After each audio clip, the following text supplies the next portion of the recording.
ಕೇಂದ್ರ ಸಚಿವ ಭಗವಂತ ಖೂಬಾರಿಗೆ ಮತ್ತೆ ಬಿಜೆಪಿ ಟಿಕೆಟ್ ನೀಡದಂತೆ ಮಾಜಿ ಸಚಿವ ಪ್ರಭು ಚೌಹಾಣ್ ನಿರಂತರವಾಗಿ ಒತ್ತಾಯಿಸುತ್ತಲೇ ಇದ್ದಾರೆ. ಬೀದರ್ ಜಿಲ್ಲೆಯಲ್ಲಿ ನಡೆದ ಬಿಜೆಪಿ ರಾಜ್ಯಾಧ್ಯಕ್ಷರ ಅಭಿನಂದನಾ ಸಮಾರಂಭ ಕಾರ್ಯಕ್ರಮದಲ್ಲಿ ಬಿವೈ ವಿಜಯೇಂದ್ರಗೆ ಕಾಲಿಗೆ ಬಿದ್ದ ಪ್ರಭು ಚೌಹಾಣ್ ಸಾಮಾನ್ಯ ಕಾರ್ಯಕರ್ತನಿಗೆ ಟಿಕೆಟ್ ನೀಡುವಂತೆ ಮನವಿ ಮಾಡಿದ್ದಾರೆ.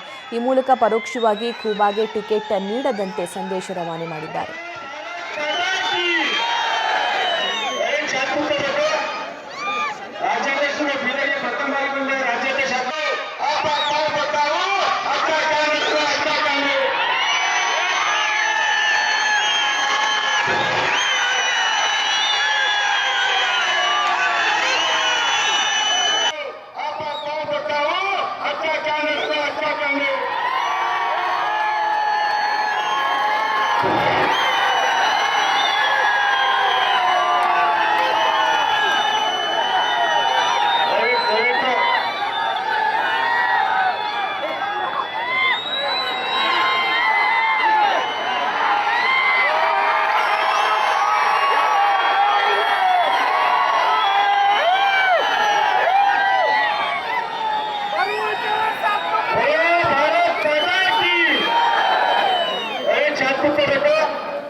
ನ್ಯೂಸ್ ಫಸ್ಟ್ ನಿರ್ಭೀತಿಯಿಂದ ನಿಮ್ಮ ಪರವಾಗಿ.